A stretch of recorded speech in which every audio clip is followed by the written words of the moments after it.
Köszönöm szépen. Hallható? Akkor igyekszem ezt tartani a továbbiakban is. Tisztelt Hölgyeim és Uraim! Az a szerep jutott nekem a mai napon, hogy azokat a téziseket, vagy talán azt mondanám azoknak egy részét, mert hogy az időn kevés, amelyet képviselő úr itt az előbb fölolvasott, azokat egy picit helyezzem el az MDF politizálásának a kontextusában. De mielőtt ezt megteszem, lássuk azt, hogy miért is vagyunk ma itt. Azt hiszem, mindannyiunkat az a kérdés foglalkoztat, arról beszélgettünk tegnap estétől kezdve, hogy mi lesz az MDF-fel. Egy hónappal ezelőtt azt mondtuk, hogy az MDF a politikai sírgödör szélén tántorog. Ezt a mondást valószínűleg ma is meg kell erősítenünk, már bele is esünk, és még csak azt sem mondhatjuk, hogy mások löktek bele bennünket, hanem magunkat sétáltunk be.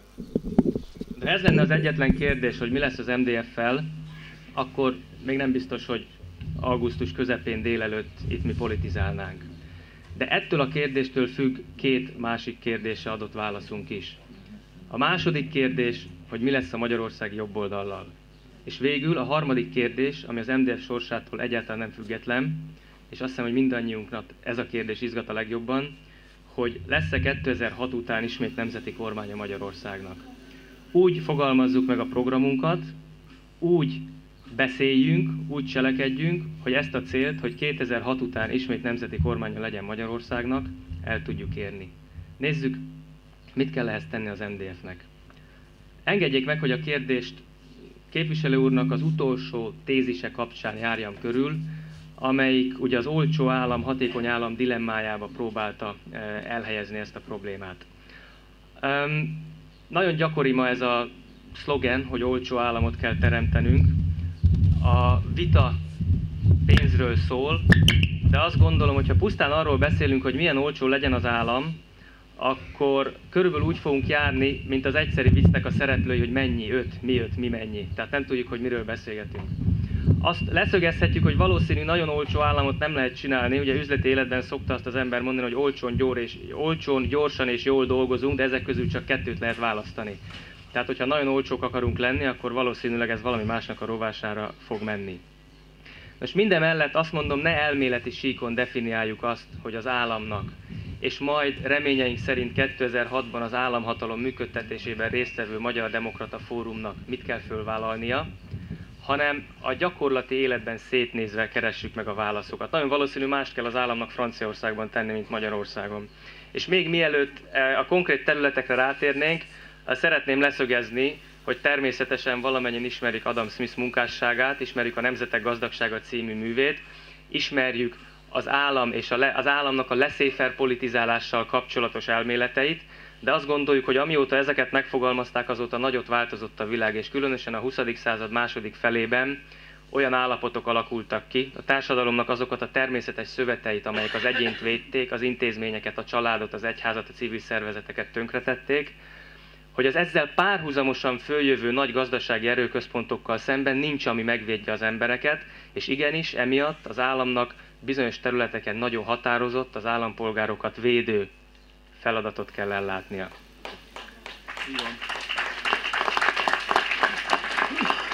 Még azt is mondhatom, hogy valószínűleg a jelenlegi kormány oldal és köztünk magyar demokraták között nem az a különbség, hogy olcsó vagy drága államot akarunk, hanem az, hogy mit gondolunk, mivel kell foglalkozni az államnak. Mi például nem gondoljuk, hogy az államnak az az elsődleges feladata, hogy definiálja az állatok jogait, és ezt tűzön-vízen keresztül védje. Vagy azt sem gondoljuk, hogy az az államnak a feladata, hogy gyűlöletbeszéd elleni föllépés címén szankcionálja, senki nem tudja, hogy micsodát. Mi más területeket látunk fontosnak. Nézzük, mik ezek. A Magyar Demokrata Fórum, és ebben a programban is az fogalmazódik meg, nemzeti elkötelezettségű párt. Egy nemzeti elkötelezettségű párt ma Magyarországon szélesebb értelemben a Kárpát-medencében milyen problémákat lát. Először is azt látjuk, hogy a magyarság létszámban, a belakott területek nagyságában, gazdasági vitalitásban, visszaszorulóban van a Kárpát-medencében. Ennek csak egy része az, hogy a határokon túli magyarságnak az egyéni emberi jogai sérülnek, de nem ez a központi és nem ez az elsődleges probléma. A feladat, amit a magyar államnak ezzel kapcsolatban el kell látni, az az, hogy a határon túli magyarság képviseletét erőteljesen vállalja föl, támogassa a Magyar Demokrata Fórum ezen belül azokon a területeken, ahol a magyarság tömbben él, az autonómia különböző formájának megteremtését, magyarul álljon ki a székely autonómia mellett. A másik,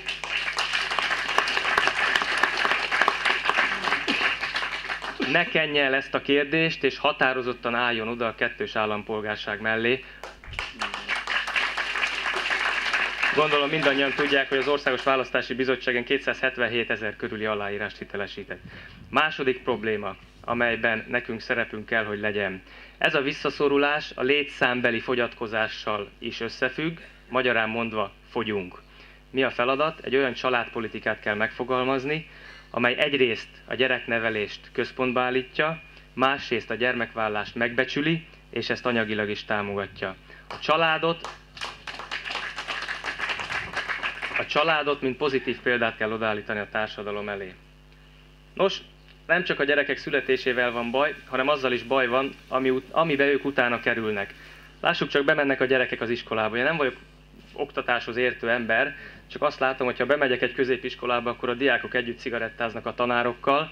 Persze csak azután, miután megvették a sört valahol a szomszédos büfében. És még azt sem mondhatjuk, hogy valószínű, hogy ezek a diákok elég idősek már ahhoz, hogy mindezt tegyék, mert nem buktatták meg őket egyszer se, tehát valószínűleg nem túl korosak. És akkor emellett milyen tankönyvekből tanulnak? Kérdés például, hogyha a Nemzeti Tankönyvkiadót privatizálják, akkor például a 1944-45-ös délvidéki magyar holokauszt fog ezekben a tankönyvekben szerepelni.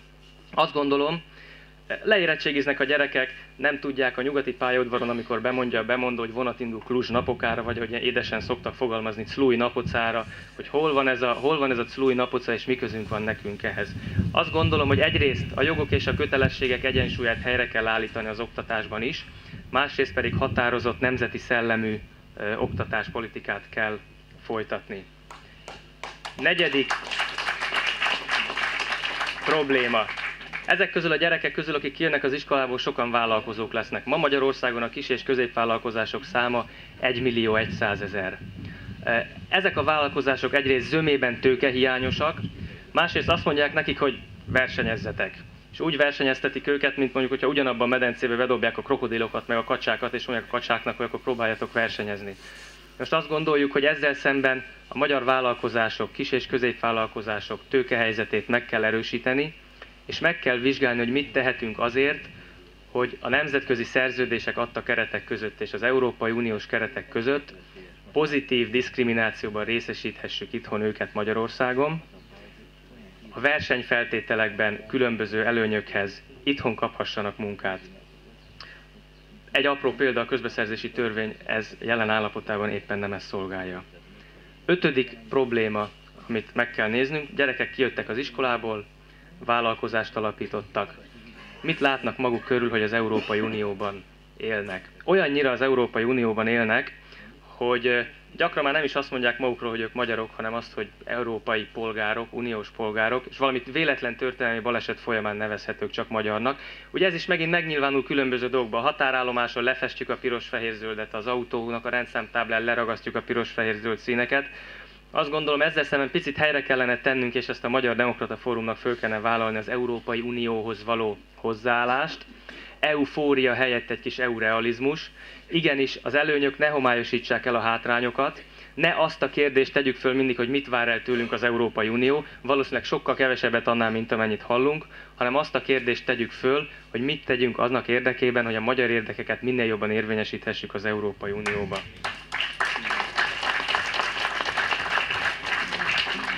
Még 2 területre szeretném a figyelmet fölhívni, és tényleg nincs idő részletekbe menni.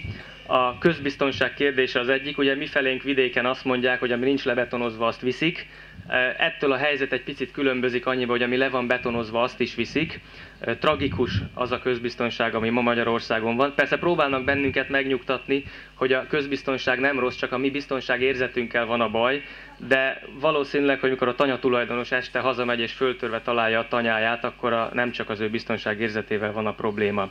És akkor ráadásul még azt látjuk, hogy sokszor a bűnelkövetőknek az emberi jogai azok fontosabbak, mint az értékteremtő embernek a tulajdonhoz és a biztonsághoz való joga.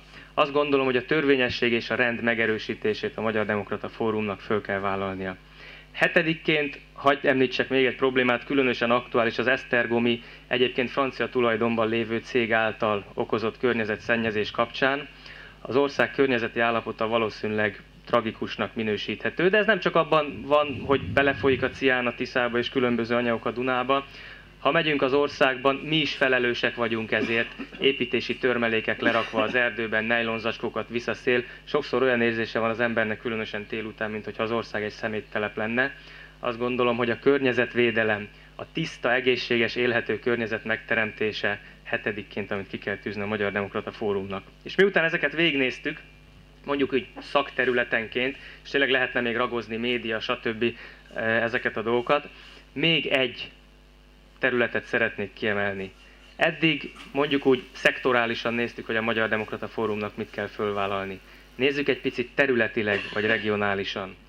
Van az országban egy olyan csoport, amely az ország lakosságának majdnem a felét kiteszi. Ez a csoport úgy lehetne nevezhető, hogy a vidéki Magyarország. Vidék alatt nem azt értve, ami nem Budapest, hanem értve a falvakat, kisvárosokat, sok esetben részlegesen vagy teljes egészében mezőgazdasághoz kötődő népességet. Mit látunk ma a magyar vidéken?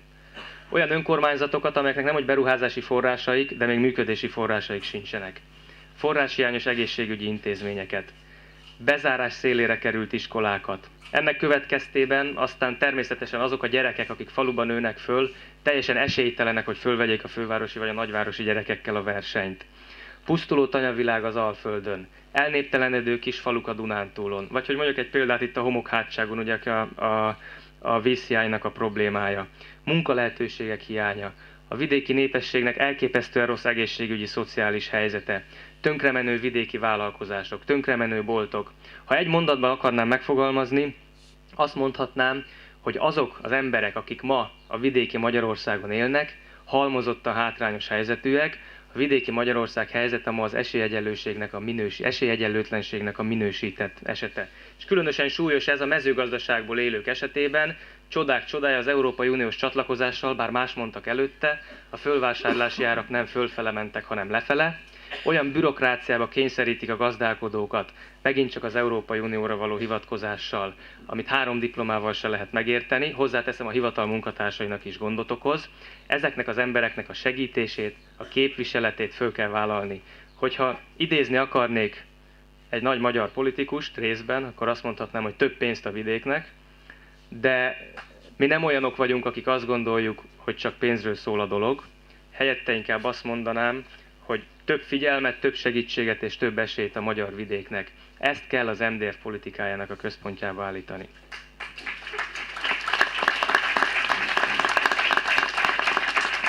És hogyha mindezt megtettük, és reményeink szerint 2006 után a Fidesz Magyar Polgári Szövetséggel közösen koalíciós kormányt tud a Magyar Demokrata Fórum alkotni, és reményeink szerint legalább 2018-ig kormányozni fog, tehát egy 3 cikluson keresztül. És akkor már elég erős lesz az ország, hogy újabb 4 év baloldali kormányzás majd kibírjon. Nos, ha ezt megtettük, és valamit ezek közül a célok közül előmozdítottunk, akkor mondhatjuk majd Vörös Martival, ez jó mulatság, férfi munka volt. Köszönöm, hogy meghallgattak.